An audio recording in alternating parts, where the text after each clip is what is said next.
Профессии, которую выбираем мы. Ваше здоровье в наших руках. Неге медицина болашақтың мамандығы? Қазір көптеген мамандықтар жоғалып жатыр. Мәселе мынада. Біздің әлем дамып келеді, жаңа деңгейлерге шығады. Осыған байланысты көптеген кәсіптер жойылу алдында тұр, немесе қазірдің өзінде жоғалып кетті. Осы себепті болашақта жойылмайтын мамандықты таңдау керек, керісінше одан әрі дамиды. Мной выбранная профессия – это стоматолог. Стоматология в ближайшие десятилетия станет самой востребованной частью медицинского сервиса. С одной стороны, из-за изменения структуры нашего питания. В рационе современного человека все больше мягкой, стерильной и пустой еды. Когда вы последний раз вгрызали зубами в мясо, не помните? Скорее всего, мясным было что-то из фарша. А зубы, как бойцы, чтобы быть в форме, они должны быть постоянно тренированными и получать свое питание, минералы, микроэлементы и витамины. On the other hand, the cult of beautiful teeth is a long-term and comprehensive trend. Dentistry is becoming affordable and increasingly high-tech.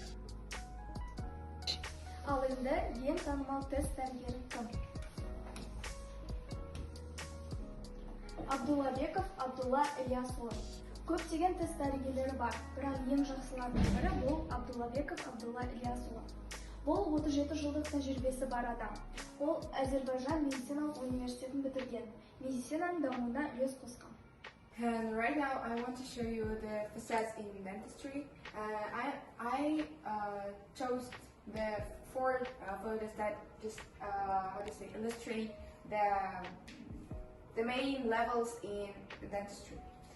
The first step, and the second, and this is the third, and this is the fourth.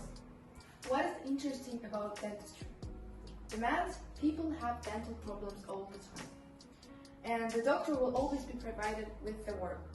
Rapid career growth with timely professional development. A dentist can have a department or open his own clinic. Денсаулық зор байлық. Назарларыңызға рахмет.